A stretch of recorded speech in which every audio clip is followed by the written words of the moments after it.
So 9 ஆண்டு காலமா நாம் தமிழர் கட்சியில இருந்து பயணிச்சிட்டு இருந்தோம். இப்போ நமக்கு கருத்து வேறுபாடு காரணமாக மாவட்ட பொறுப்பாளர்கள், நான் உட்பட தொகுதி பொறுப்பாளர்கள், பகுதி பொறுப்பாளர்கள் எல்லாரும் சேர்ந்து நாம் தமிழர் கட்சியை விட்டு விலகுறோம்.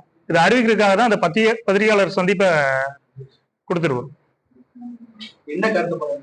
இல்ல இவரு இப்போ முதல்ல நாங்க பயணிக்கும் போது பாத்தீங்கன்னா ஒரு தமிழ் தேசியம், தமிழர் அப்படிங்கிற ஒரு கண்ணோட்டத்துலதான் நாங்க இந்த கட்சிக்குள்ளேயே வரோம். இப்ப வர வர வர அவருக்கு அந்த இலக்க நோக்கி போற மாதிரி தமிழர் தேசியம், தமிழ் தேசியத்தோட இலக்க நோக்கி போற மாதிரி தெரியல. ஒரு பதட்டமான சூழ்நிலையே இருக்கிறாரு. இன்னைக்கு ஒண்ணு பேசுறாரு, நாளைக்கு ஒண்ணு பேசிட்டு இருக்கிறாரு. இப்போ ரஜினியை போய் பாக்குறாரு, சங்கினா சக தோழன்கிறாரு. அடுத்த நாள் யாரை பார்த்து சங்கிங்கிறீங்கிறாரு. இப்ப விஜய முதல்ல ஆதரிச்சாப்ல, அடுத்து மாநாட்டுக்கு அப்புறம் விஜய் எதுக்குறாப்ல. இப்படி ஒவ்வொன்றும் கருத்து முரணா இருக்கு. நாங்க மக்கள்கிட்ட போய் இந்த கட்சியை கொண்டு செல்றதுக்கு ரொம்ப சிரமமா இருக்கு.